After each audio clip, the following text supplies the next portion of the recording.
Isang mapagpalang araw sa inyo mga kapatid. Welcome sa aming bagong Facebook page. Nainanyahan namin kayong samahan kami sa mga pagbabagong magaganap sa aming mga social media accounts. Napakadami naming inihandang programa na maaaring makatulong sa inyo, lalo na sa panahon ng new normal. Araw-araw kami ay magpo-post ng mga devotions, reflections, applications, biblical insights, at madami pang iba. Maaari din kayong magbahagi ng inyong prayer request sa pamagitan ng pag-message sa aming mga social media accounts. Exciting ito mga kapatid! Sama-sama tayong mag-aral ng salita ng Diyos at ibahagi ito sa buong mundo. Ayos ba? God bless us all!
Magandang araw po. Ako po si Gian Urbano at welcome sa ating Our Daily Verse.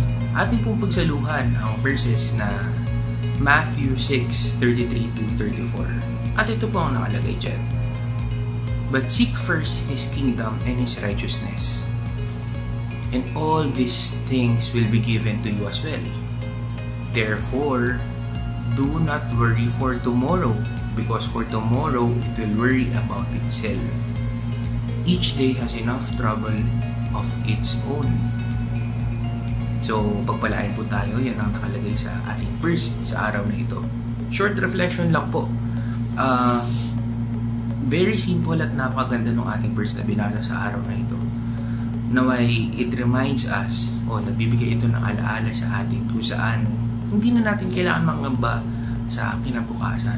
Ngayon din ng ating mga nakalipas sapagkat alam na ng Diyos kung ano ang kinabukasan natin. Alam na ng Diyos ang plano niya para sa atin. Okay?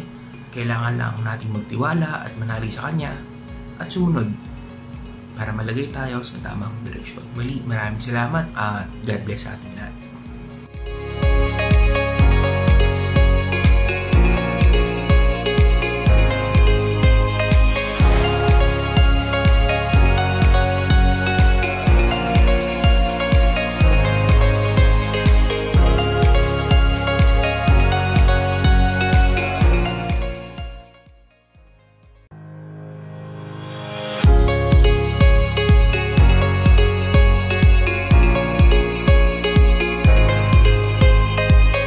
Magandang umaga po sa ating lahat. Ako po si Brother Rio at para po sa ating daily verse devotion, matatagpuan po natin ito sa Philippians chapter 4 verse 19. But my God shall abundantly supply all your need according to His riches in glory in Christ Jesus. Sa Tagalog, at buhat sa hindi mauubos na kayamanan ng Diyos, ibibigay niya ang lahat ng iyong kailangan sa pamamagitan ni Kristo Jesus.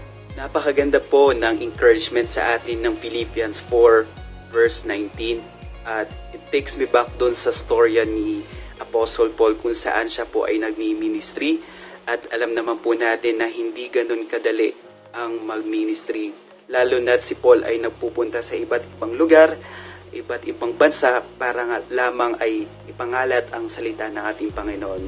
At ganun pa man ay naranasan niya yung provision sa kanya ng Panginoon sa pamamagitan ng iba't ibang tao, sa pamamagitan ng iba't ibang mga churches. At isa na nga dyan ang Macedonian Church kung saan ay alam naman po natin na naghihirap po talaga sila pero taos puso pa rin silang nagbibigay para lamang sa ikakalago ng Ebanghelyo ng ating Panginoon. At doon po natin talaga ma-realize na ang Panginoong Diyos ay nagpo-provide sa lahat ng mga pangailangan po natin at alam po niya ang mga pangailangan natin. Ito man ay maging maliit o maging malaking pangailangan. Natitiyak po ng ating Panginoon yan.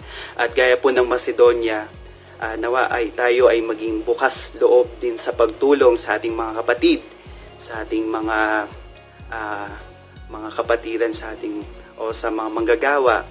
So, sana po ay tayo po na-bless sa verse natin ngayon. At God bless po. Keep safe. Stay at home.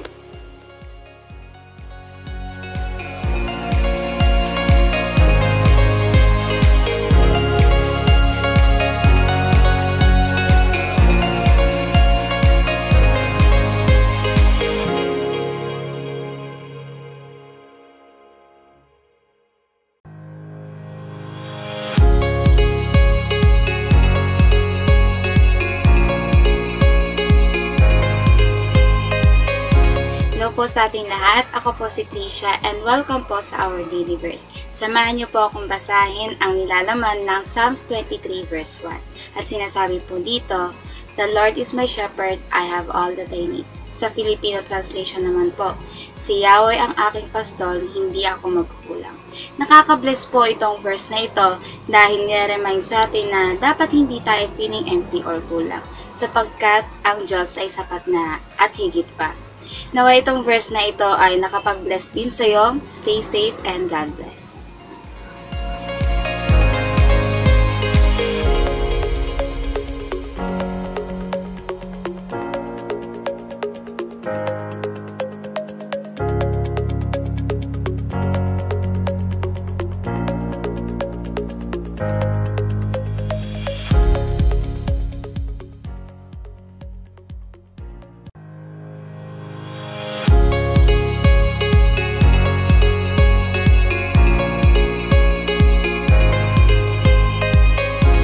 Blessed day everyone! Ang ating daily verse for today ay mababasa sa Philippians chapter 4 verse 6.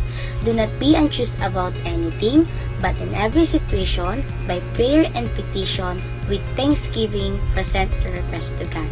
Sa Tagalog po, huwag kayong mabalisa tungkol sa anumang bagay, sa halip hingin ninyo sa Diyos ang lahat ng inyong kailangan sa pamamagitan ng panalangin may pasasalamat. Instead of being anxious po, mag-pray po tayo.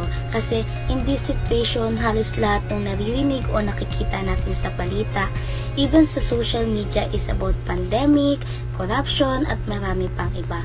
So, more on, hirap at problema ang nararanasan natin mga kapatid as of now. So, in this verse, it really help us to change our perception, our perspective, and also our thinking that we don't need to be anxious about everything.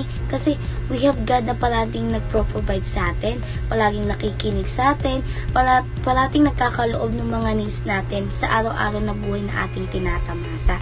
That's why God is asking us to talk to Him instead. Just tell to God what robbing your peace and what worries you, and believe in His promise that in every situation, do not be fear because God is with us.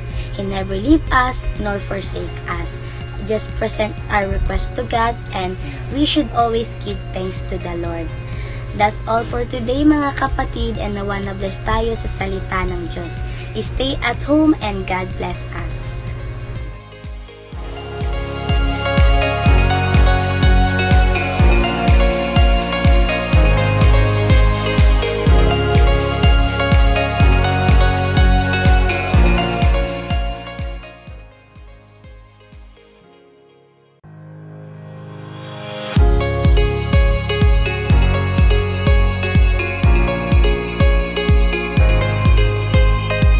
Magandang araw po sa lahat. Ang ating verse for today ay matatagpuan sa Romans chapter 8 verse 32 na ang sinasabi, He who did not spare His own Son, but gave Him up for us all, how will He not also along with Him graciously give us all things? Sa Tagalog naman po, kung ang sarili niyang anak ay hindi niya ipinagkait, sa halip ay ibinigay para sa ating lahat, hindi kaya niya ibibigay ng masagana sa atin ang lahat ng bagay? Isa ito sa mga pangako ng Diyos para sa atin. Nawa maging pagpapala po ito para sa lahat. Stay safe and God bless.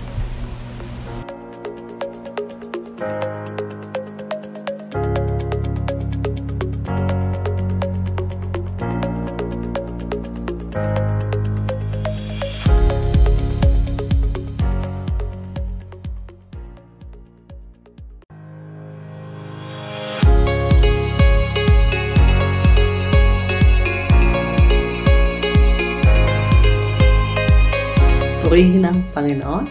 Isang mapagpalang araw sa ating lahat, mga kapatid. Nais ko pong basahin sa inyo ang sulat ni Apostol Pedro sa 2 Pedro, Kapitulo 1, versikulo 2 hanggang 4. Ganito po ang mga sinasabi. Sumagana nawa sa inyo ang kagandahang loob at kapayapaan ng Diyos sa pamamagitan ng inyong pagkakilala sa Kanya at sa ating Panginoong Hesus. Tinanggap natin sa pamamagitan ng kapangyarihan ng Diyos ang lahat ng bagay na magtuturo sa atin upang tayo mamuhay na maka-Diyos. Ito'y dahil sa ating pagkakilala kay Jesus na siya ring tumawag sa atin upang bahaginan tayo ng kanyang kaluwalhatian at kadakilaan. Sa paraang ito ay ibinigyan niya tayo ng mga dakila at napakahalagang pangako upang makaiwas kayo sa nakakasirang pagdanasa sa sanglibutang ito at upang makabahagi tayo sa kanyang likas bilang Diyos. Purihin ang pagkabasa ng salita ng Panginoon, nawa maging pagpapala ito sa buhay natin. God bless.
Glory to God!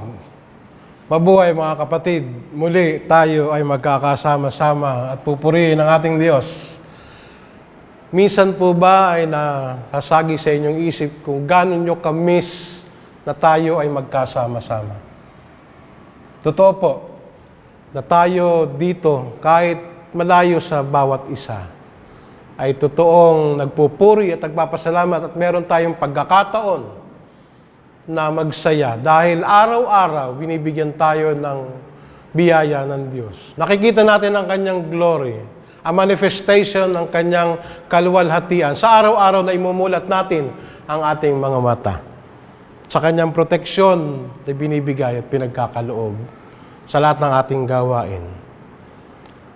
Panimula po, tayo po ay magbabasa sa aklat po ng Salmo. The Book of Psalms, chapter 63. Ito po ang sinasabi doon. Babasahin ko po sa NLT, New Living Translation version. O God, you are my God. I earnestly search for you. My soul thirsts for you. My whole body longs for you in this parched and weary land where there is no water. I have seen you in your sanctuary and gazed upon your power and glory. Your unfailing love is better than life itself. How I praise you. I will praise you as long as I live, lifting up my hands to you in prayer. You satisfy me more than the richest feast. I will praise you with songs of joy. I lie awake thinking of you, meditating on you through the night. Because you are my helper, I sing for joy in the shadow of your wings. I cling to you, your strong right hand holds me securely. He protects us from every endeavor that we do. Let us pray. Father, we come before you. We come before your throne of grace, O Lord, seeking your face, your never-ending grace, mercy, and love, asking for forgiveness in whatever circumstance we do, whether in mind, in words, or in deed. If we have offended a brother or a sister, let your forgiveness flow, O God. For you could not see, nor hear, nor reach to us if we have sinned.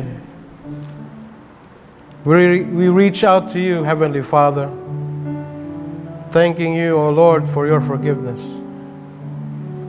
And right this very moment, this morning, Lord, we lay our nation and our leaders to you, fervently, earnestly, looking for your assured protection, wisdom, and guidance to our leaders, ministers of churches who acknowledge the sacrifice of our Lord and Savior Jesus Christ on the cross of Calvary. Frontliners, guide them, dear Lord. Give them wisdom. Show them the right paths so we can follow without hesitation and know properly the most assured guidance and direction. Father, we know your hand of protection, and we, your children, dear Lord, are protected by your strong hand. You have spoken, O Lord, and your word will not come back to you without performing your promise. You have promised that you will protect us all the way through. The desires of our hearts, we lift them up to you, and you know deeply, Lord, how we long for your answer. Lord, we lift up to you each and every one that holds dear to your promises. This we pray in Jesus' name. Amen and amen.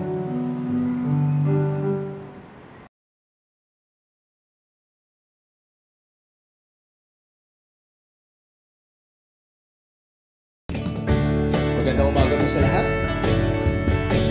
Ating purihin ang ating Panginoon sapagkat siya'y napakabuti.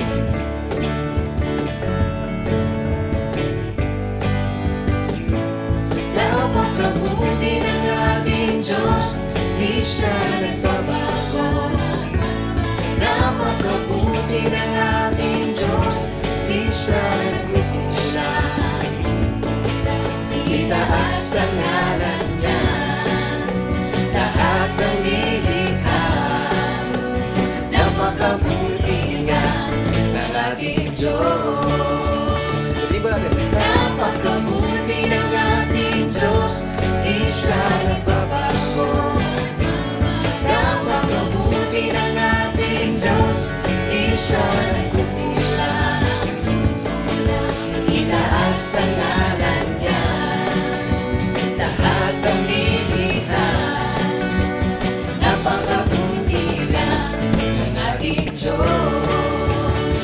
Ang nais ko'y magpasalamat sa ating Diyos.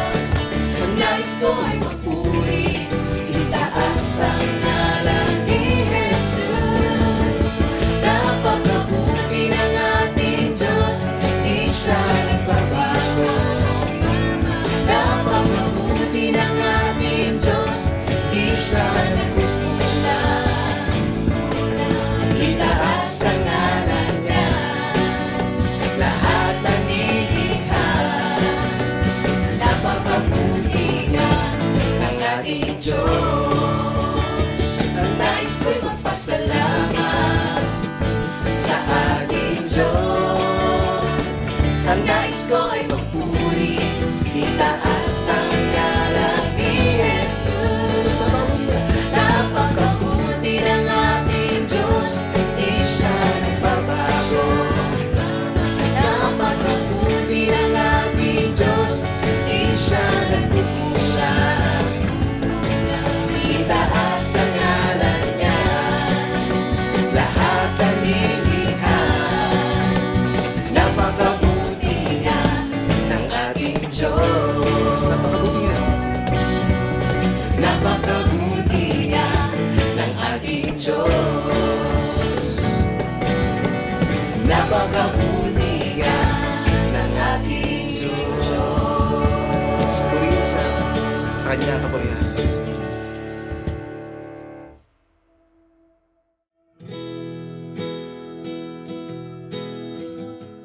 Atin pong itanghal ang ating Panginoon. Napakabuti niya sa ating buhay. Hindi niya tayo binabayaan, hindi niya tayo iniwan. Nararapat lang na pasalamatan natin siya.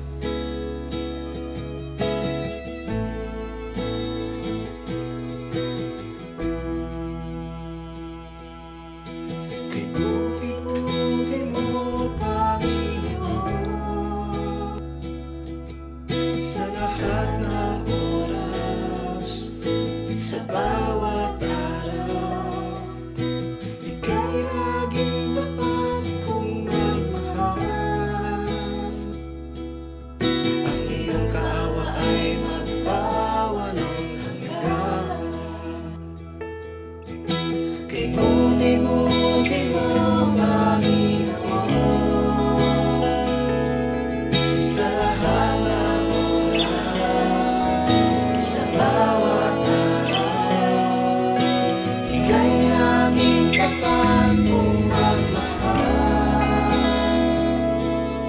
Ang iyong kaawa ay magpawalang hanggan. Inubulit sinasamba lang, dakilang Diyos ang Panginoon. Tunay nga ika'y walang katulad, tunay nga ika'y hindi nagbabago. Mabuti ang Diyos na sa atin ay nagmamahal. Kay buti-buti mo, Panginoon, sa lahat ng oras, sa bawat araw, ika'y laging tapat kong magmahal. Ang iyong kaawa ay magpawalang hanggan. Inubulit sila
Tunay nga, Panginoon, na ika'y mabuti sa aming buhay.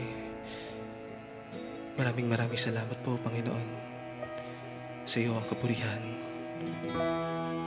Amen.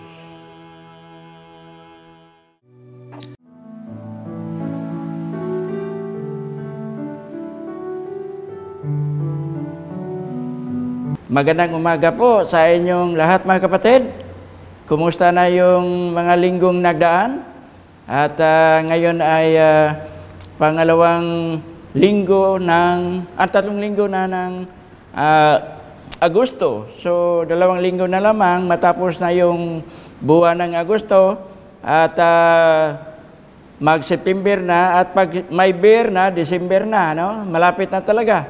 Ang bilis ang ating panahon ngayon at kahit papaano, maraming mga nagdaang mga problema, crisis, pandemya, pero tuloy-tuloy pa rin yung ating buhay bilang mga Kristiyano. Kahit yung ating panambahan na sa ating mga tahanan lamang at tuloy-tuloy yung ating paglilingkod dahil sa sabi ng Panginoon, huwag nating kaligtaan yung ating pagtitipon, paglilingkod sa ating Panginoon gaya ng ginagawa ng mga Kristiyano noong unang panahon. Salamat po sa umagang ito. Nawa po patuloy na tayo'y malusog, malakas at matibay ang ating paninindigan sa pagsunod sa kalooban ng ating Panginoon. Ang ating topic sa ating message ngayon ay tungkol sa mga promises ng ating Panginoon sa physical and spiritual healing. Kasi noong linggo na nagdaan, ang ating topic ay tungkol sa God's provision. So sa ngayon, yung physical and spiritual healing. Yun talaga ang relevant sa ating panahon ngayon na maraming mga karamdaman, mga sakit na kailangan gamutin.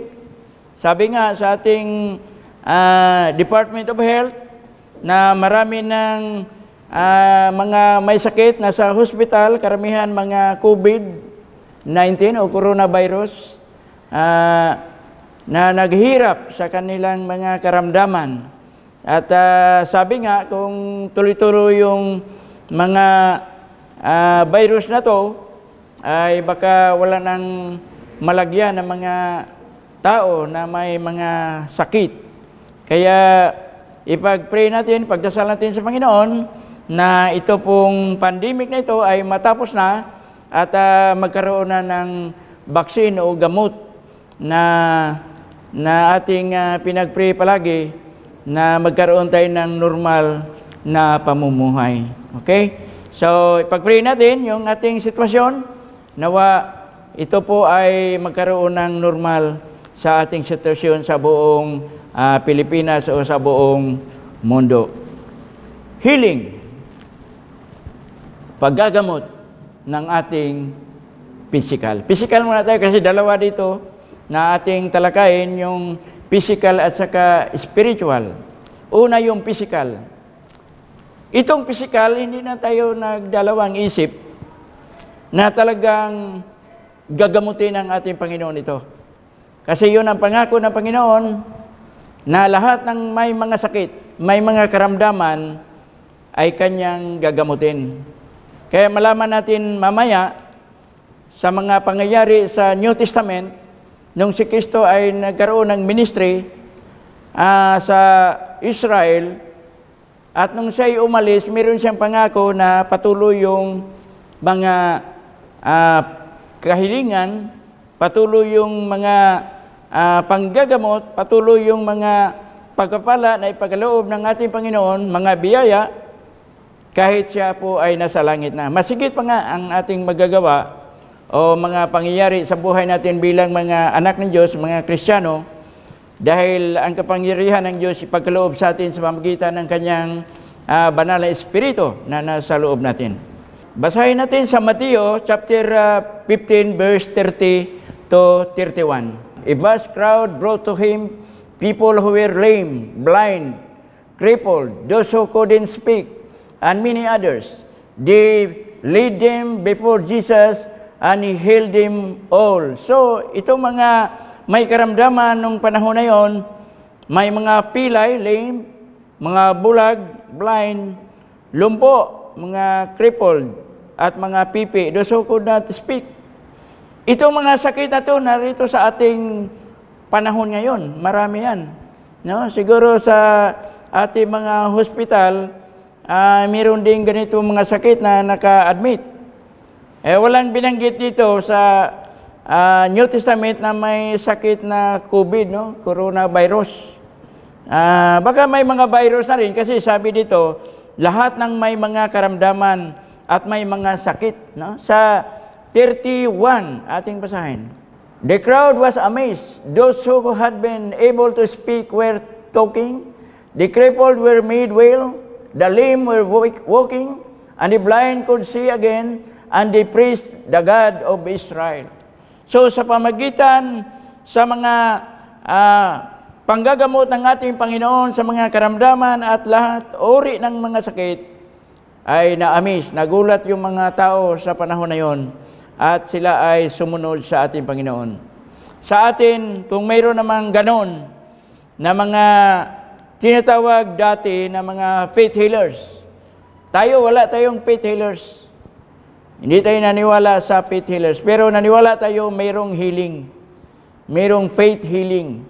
Kasi ang ating, ang Diyos natin na ating pinaglingkuran ay siya ay nanggagamot. Sa pamamagitan ni Jesucristo na ating tagapagligtas. Bukod na siya ay bumuhay ng mga patay nung panahon na yon, siya ay nanggagamot ng uri ng mga sakit. Klase-klaseng mga sakit. Ginawa ng ating Panginoon yun. Sa ngayon, kung isipin natin yung mga sakit na to na meron sa mundo natin at ito rin ay magagamot kung ating isipin ang ating Panginoon at ating gagawin yung mga inuutos ng ating Panginoon kung anong dapat. Mamaya, merong dapat natin gawin kung ito ba'y applicable sa atin ngayon, paano natin gagawin, wala na si Kristo. Yung nandito, yung mga leaders sa iglesia ng ating Panginoon, tingnan natin kung mayroon ba silang karapatan o kapangyarihan na pwedeng manggamot na ipatuloy yung ministry ng ating Panginoon sa ating panahon o sa darating pang mga panahon. Okay, so lahat, sinabi ito, lahat na mga may sakit na dinala ng mga tao sa paanan ni Kristo ay nagamot. Sa Matthew 4:23 hanggang 25, tingnan natin. Sa Matthew 4:23, sinabi ito, Jesus traveled throughout the region of Galilee, teaching in the synagogues and announcing the good news about the kingdom, and He healed every kind of disease and illness. He healed all kinds of disease and illness. Lahat ng mga may sakit at mga karamdaman ng tao nung panahon na yon ay ginagamot ng ating Panginoon. Lahat ay nagamot. All was healed. Sabi ng Biblia. Sa 24, news about Him spread as far as Syria, and people soon began bringing to Him all who were sick. And whatever their sickness or disease, or if they were demon-possessed, or epileptic, or paralyzed, He healed them all. So pinagaling ang ating Panginoon lahat na may mga karamdaman. Praise God. No? Kahit yung mga demon-possessed, mga epileptic na mga sakit, nandito sa atin ngayon, itong mga sakit na to, yung mga epilepsya, no? Mga paralyzed, kahit anong mga uri ng paralisado na katawan ng mga tao sa panahon natin ngayon. Lahat yun ginagamot. Ngayon, pwede pa bang magamot natin? Yan ang mga katanungan natin kung anong mangyari.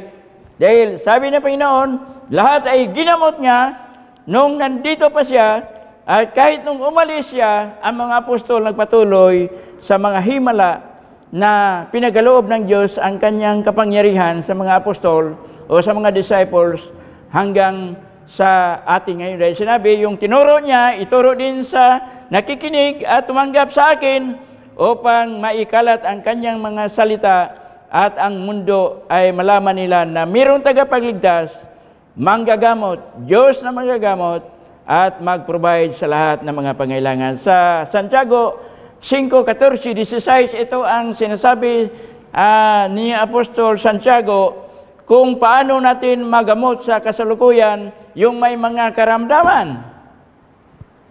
Halimbawa, yung mga binanggit natin, yung mga sakit na to. At sa ngayon, yung pandemya, pwedeng isama natin yan sa sinasabi sa banal na kasulatan. Sa James 5:14, are any of you sick? You should call for the elders of the church to come and pray over you, anointing you with oil in the name of the Lord. So, ang gagawin natin, dahil wala na si Kristo, tawagin natin yung mga elders, mga matatanda sa iglesia, o mga leaders sa iglesia ng ating Panginoon. Sabi ito, tawagin natin kung kayo po ay may sakit.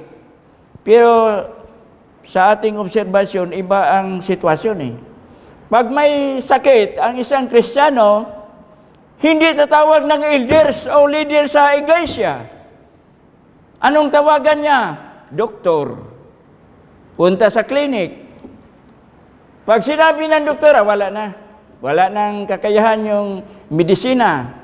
So, ang gawin na lang ninyo, hintayin na lang na kunin siya na Panginoon at sa pamagitan ng prayer, ipagdasalan lang ninyo, baka sakali, dagdagan pa siya ng buhay. Huli na talaga ang Panginoon, no? Mali. Mali yun na practice. So kung may sakit sa inyo, sabi ito sa Bible eh, are any of you sick? You should call for the elders of the church. Mayroon bang elders sa church? Mayroon.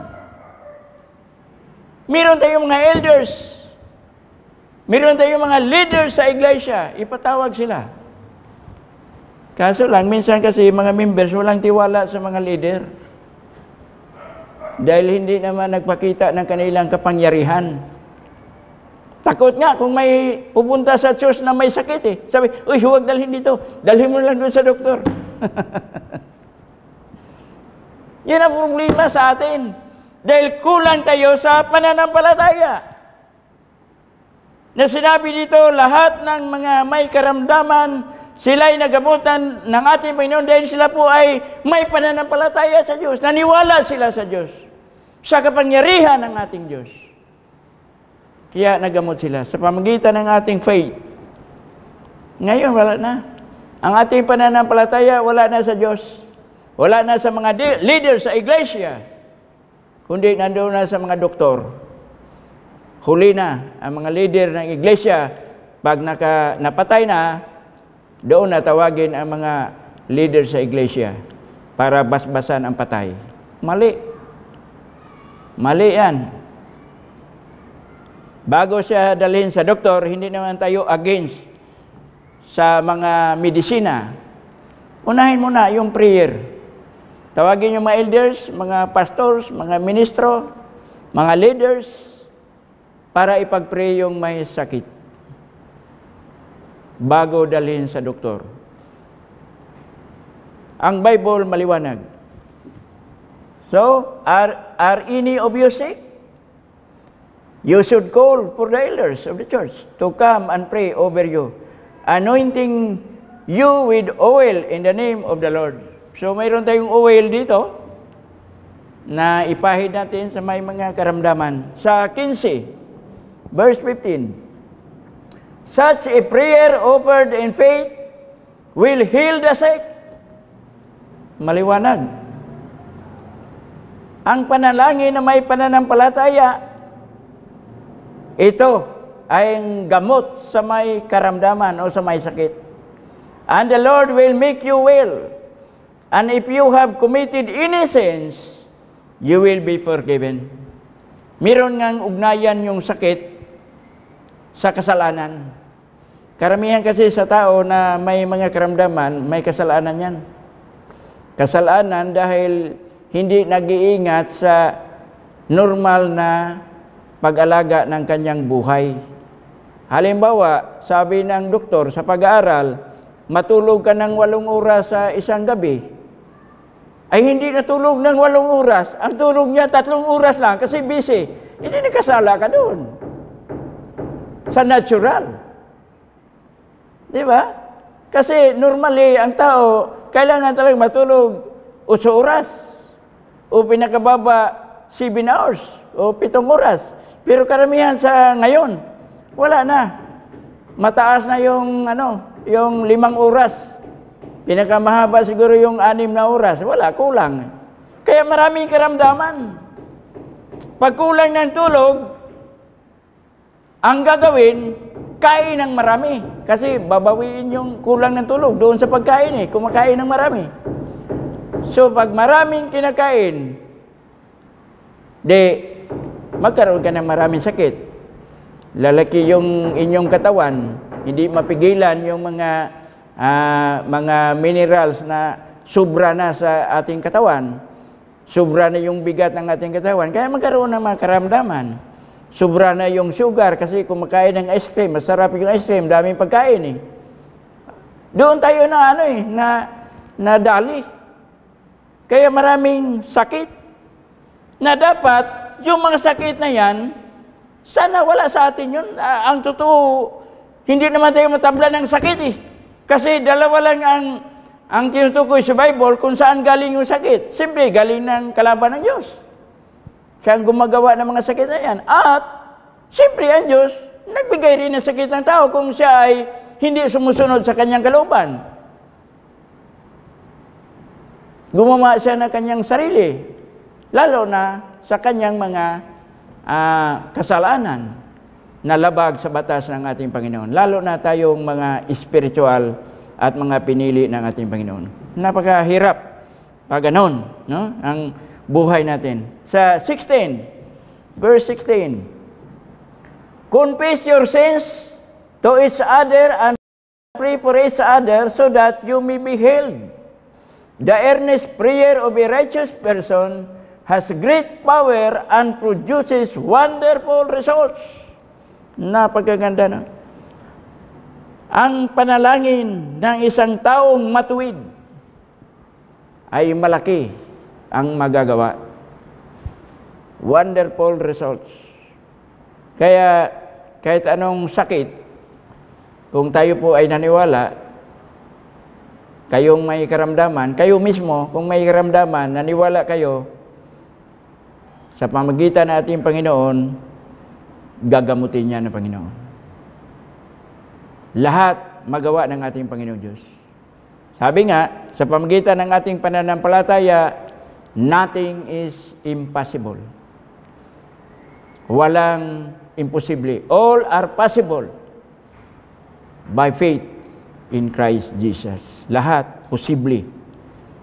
Mahirap itong banggitin yung tinatawag na tunay na pananampalataya. Kasi yung pananampalataya, nandyan yung pananalig sa mga sinasabi ng ating Panginoon. Bukod sa pananalig o trust, nandyan yung pag-asa. Bukod doon sa pag-asa, tayo'y naniwala sa Diyos na hindi natin nakita. Na mahirap yun. Sabi ng iba, bakit mahirap, Brad? Sa atin siguro na medyo matagal nang naglilingkod sa Diyos, laging nagbabasa sa kanyang mga salita sa Biblia, laging nagdadasal, laging nanalangin, medyo hindi tayo nahirapan doon.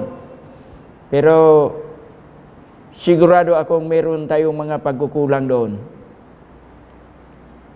Kaya ang magawa lang natin, tayo'y lalapit sa ating Panginoon na sundin natin ang kalooban ng ating Panginoon Diyos. Kaya yun ang isunod natin. Spiritual healing. Tayong lahat ng mga tao sa mundong ito,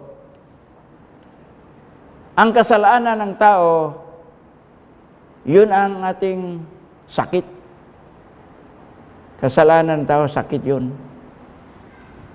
Kaya yung spiritual na sakit, mahirap din gamutin yun.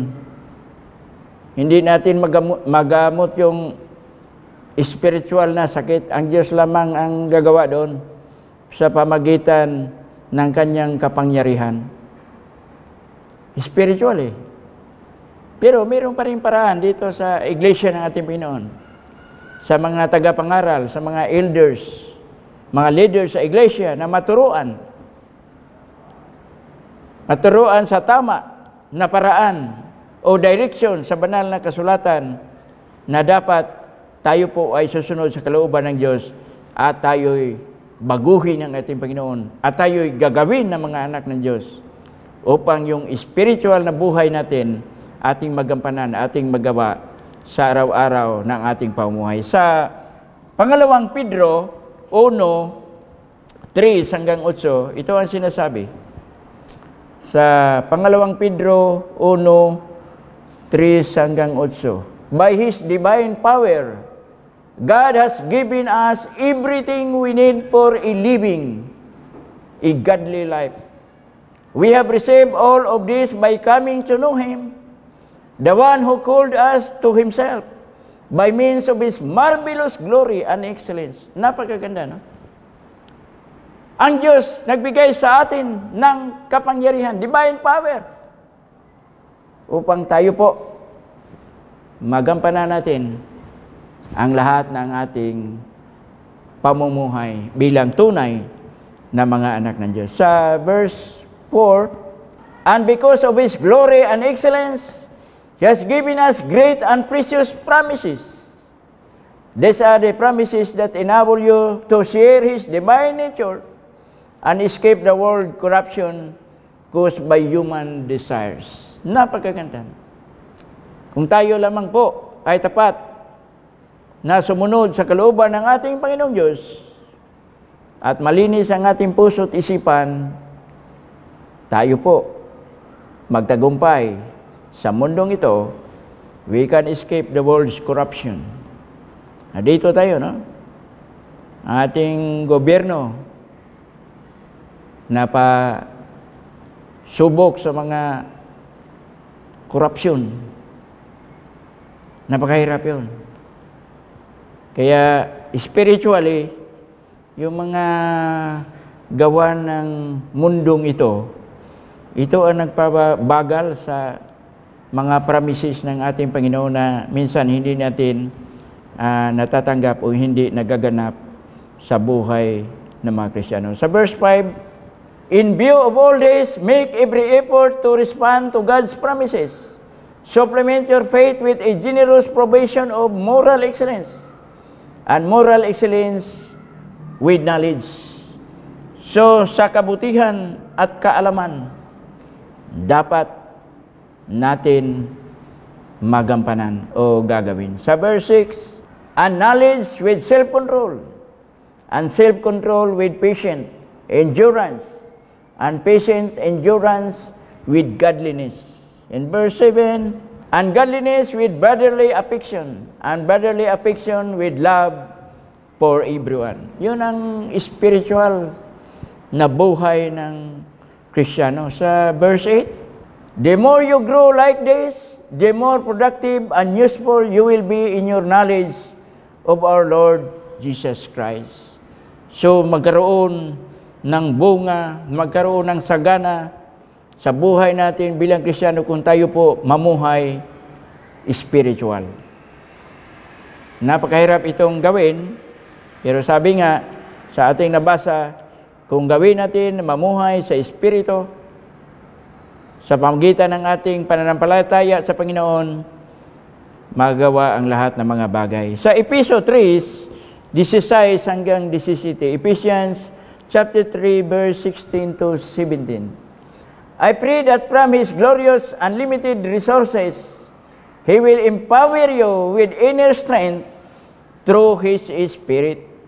Yan sabi ni Apostol Pablo na siya'y nanalangin na sa bawat Kristiyano o bawat isa na sumasampalataya sa Diyos, magkaroon ng empowerment ng Espiritu ng Diyos, ng Holy Spirit. So, nasa atin yung Espiritu ng Diyos. Sa ibang mga talata sa Biblia, mga sinasabi na ang Diyos mismo ay nasa atin. Yung kanyang Espiritu nasa loob natin. Siya ang nagbigay ng direction sa atin kung tayo po ay susunod sa kanyang kalooban. At ang Diyos, nais niya na tayo po ay palakasin sa ating spiritual na pamuhay. Sa verse 17, then Christ will make His home in your hearts as you trust in Him. Your roots will grow down into God's love and keeps you strong. Napakagandang talata. Nais ng Diyos na tayo'y pagyamanin at padakilain sa pamagitan ng kanyang Espiritu. Napakaganda, no? So, tayo po ay tapat at sumusunod palagi sa kalooban ng ating Diyos, tayo po magtagumpay. Hindi tayo matakot sa anumang mga karamdaman. Dapat nga sa atin, ang totoo dito na dapat hindi tayo maghintay na magkasakit. Meron nga kasibahan, prevention is better than cure. Hindi tayo maghintay. Dapat isipin natin palagi at laging manalangin na yung mga sakit wala sa atin. Sa totoo lang ako, sorry lang, no? Hindi ako naniwala sa mga sakit.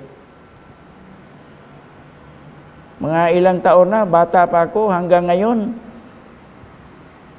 Wala akong naalaala na napunta ako sa ospital o na-admit ng ospital o napunta ng doktor o sa mga clinic ng doktor. Wala. Bukod sa examination lang, pa-check up lang sa yearly annual check up sa katawan. Wala. Normal. Walang high blood pressure. Tama yung sugar. Tama yung iba pang mga gina-check sa medisina. Normal lahat. Walang karamdaman. Yung aking mata, yung naalala ko lang yung napunta ako sa dentist kasi pinabunot ko yung aking ngipin dahil pag may sakit ka sa ngipin, sabi ng doktor, ang ngipin connected sa puso at sa isip. Kaya malaking problema yan kung hindi natin ipabunot kasi paulit-ulit yan eh. Sumasakit yan. Kaya ang solusyon doon, pabunot. Ay, pinabunot ko yung ibang mga ngipin ko. Kahit wala ngipin o kaunti lang ang ngipin, maganda naman yun dahil wala kang maramdaman na sakit. No? So, yun ang problema sa atin. Kahit alam natin na mayroon tayong karamdaman, pinabayaan pa rin natin. Kumpiyansa pa rin tayo. Pero anyway, depende yun sa atin. So, dapat nga, aware tayo sa mga ganyan na sitwasyon. Kasi ang ating katawan, templo ng Diyos eh.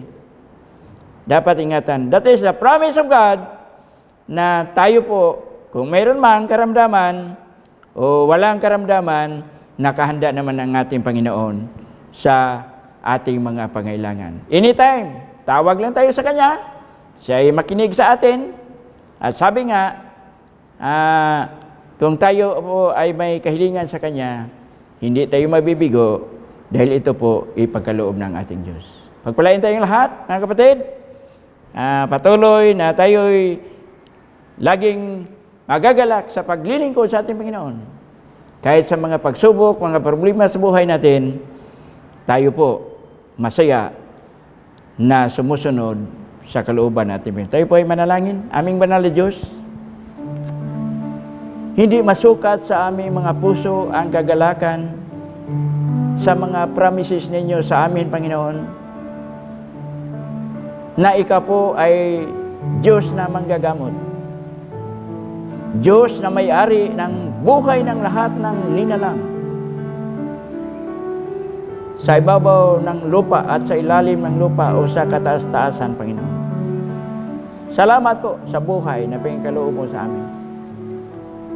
Kami po ay naniniwala na yung mga karamdaman sa mga Kristiyano ay wala yan. Sapat na yung binigay mo ng lahat ng mga provision para hindi kami magkasakit, Panginoon. Pero kung mayroon mang sakit na hindi namin maiwasan dahil sa aming kasalanan sa inyo, Ikaw po ay handa na kami po ay gagalingin ninyo, Panginoon. At sa pamagitan ng mga elders, mga matatanda sa iglesia, mga leaders sa iglesia, handa silang gampanan ang kanilang tungkulin sa pamagitan ng panalangin upang ang mga may sakit magamot sa pamagitan ng inyong pangalan, Panginoon, na makapangyarihan. Salamat po sa umagang ito. At yung aming crisis sa panahon ngayon sa Pilipinas at sa buong mundo, Panginoon, mga pagsubok sa buhay ng tao, Ikaw lamang po ang nakalam. At dahil dito kami po ay patuloy ang aming pananalig sa inyo na Ikaw po ang laging nagkukontrol sa lahat ng mga bagay. Hindi nawawala sa aming pananampalataya na kami po ay handa na tanggapin kung anumang pangyayari sa aming bayan, sa mundo. Ikaw lamang po ang nagkukontrol sa lahat ng mga bagay. Salamat po, Panginoon. Nawa po, patawarin mo po kami sa aming mga kasalanan na aming nagagawa, sa aming mga pag-iisip, sa aming mga salita, at sa aming mga kilos, Panginoon. Ito po ang dalangin sa inyo sa pangalan ni Jesus, na aming Diyos na tagapagligtas, pangalan ng Ama, ng Anak, ng Espiritu Santo. Amen.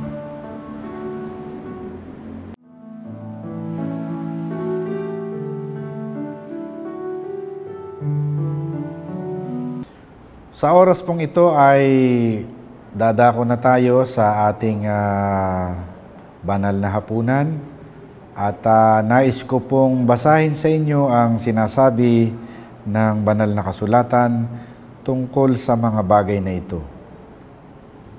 At nang dumating ang oras ay naupo siya at ang mga apostol ay kasalo niya at sinabi niya sa kanila, pinakahahangad kong kanin na kasalo ninyo ang kordero ng Paskwang ito bago ako maghirap. Sapagkat sinasabi ko sa inyo, ito'y hindi ko kakanin hanggang sa ito'y maganap sa kaharian ng Diyos. At siya'y tumanggap ng isang saro at nang siya'y makapagpasalamat ay sinabi niya, kunin ninyo ito at inyong pagbahabahaginin, sapagkat sinasabi ko sa inyo na hindi na ako iinom mula ngayon ng bunga ng ubas hanggang sa dumating ang kaharian ng Diyos. At siya'y dumampot ng tinapay at nang siya'y makapagpasalamat ay kanyang pinagputol-putol at ibinigay sa kanila na sinasabi, ito'y aking katawan na ibinibigay dahil sa inyo. Gawin ninyo ito sa pag-alaala sa akin. Gayon din naman ang saro, pagkatapos na makahapon na sinasabi, ang sarong ito'y ang bagong tipan sa aking dugo na nabubuhos ng dahil sa inyo. Ang mayamang pagpapala ng ating Diyos ay sumaating lahat sa pagkabasa ng kanyang mga salita. Tayo po ay sama-samang manalangin at lumapit sa Panginoon. Tayo po'y manalangin. Ama naming Diyos, tunay Panginoon na napakadakila ng pag-ibig mo sa amin. Kamangha-mangha ang iyong mga plano, O Diyos. Hindi namin maabot ng kaisipan ang ganitong pangyayari sa aming buhay na nang dahil sa iyong kamatayan ay nagkaroon kami ng kapatawaran sa aming mga kasalanan. Nang dahil sa pagkabayubay mo doon sa krus, ay tinubos mo kami mula sa pagkaalipin sa kasalanan. Napakaganda, Panginoon, ng iyong plano para sa iyong mga anak. Salamat, Panginoon, at kami ay naging bahagi ng napakagandang planong ito, ang pagliligtas. Kaya sa oras na ito, Ama, bago namin tanggapin ang saro at ang tinapay, siyasatin mong muli ang aming mga sarili, ang aming puso, ang aming isipan, upang kami ay maging karapat-dapat sa pagtanggap nito at huwag itong maging hatol sa amin. Kaya maraming salamat, Panginoon, naway patuloy mong pagpalain ang iyong banal na iglesia. Ito po lamang ang aming samot dalangin sa banal na pangalan ni Jesus. Amen.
Para po sa ating opening, mga kapatid, atin po dinggin ang sinasabi sa Malakay chapter 3 verse 7 hanggang sa sumusunod.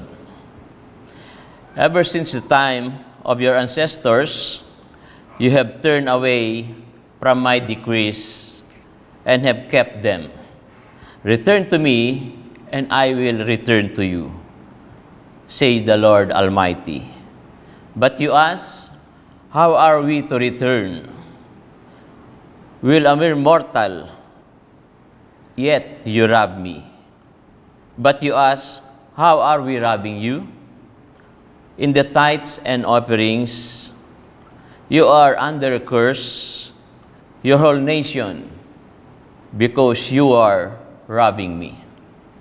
Bring the whole tithes into the storehouse, so that there will be food in my table, in my house. Test me, says the Lord God Almighty, and see, I will not throw open the floodgates of heaven and pour out so much blessing, and there will be room enough to store it. Ito po ang sinasabi ng banal na kasulatan. Kailangan pong manumbalik tayo sa Diyos. Kailangan tayo manumbalik hindi lamang sa paglilingkod, nakasama dapat ang pagbibigay ng ating mga tinatangkilik. Dahil doon lamang nagkakaroon ng pagkain ang kanyang sambahayan na siyang ginagamit po sa pangangaral ng Ebanghelyo. Tayo pong lahat ay yumukat manalangin.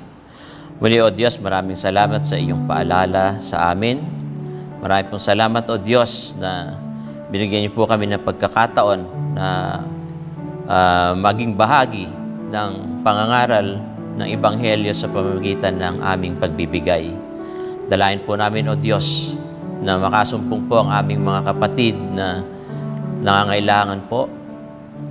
Magkaroon po nawa sila na mapagkukunan. At ito ay binibigay po namin sa inyo ang lahat ng kaparaanan. Ingatan niyo po kami lahat, Panginoon, at basbasan ang aming mga puso't isipan sa aming pagbibigay. This we ask of you through Christ our Lord. Amen.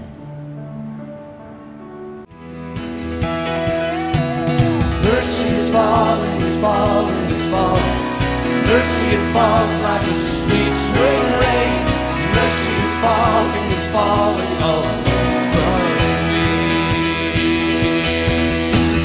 Hey, oh, I receive your mercy. Hey, oh, I receive your grace. Hey, oh, I will dance forevermore.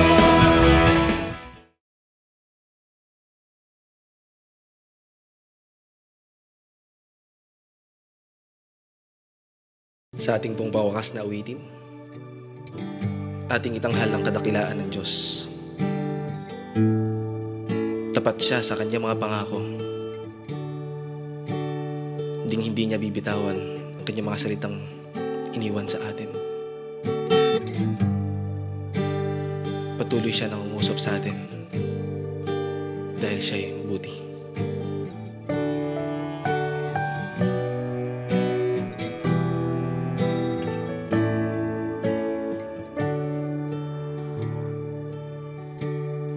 Tayo ba yung mawit? Katapatan mo, Diyos, tunay at dakila. Ang pag-ibig mo'y wagas at walang kapantay. Sa aking puso, sa aking buhay, pabulit pagsambay iaalay.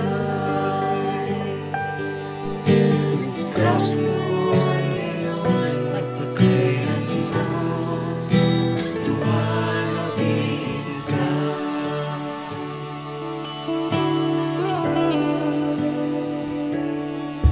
Katapakan mo, O Diyos, tunay at dakila. Ang pag-ibig mo'y wagas at walang kapantay. Sa aking buhay,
Sa atin pong pagtatapos, mga kapatid, tayo po ay sama-samang manalangin.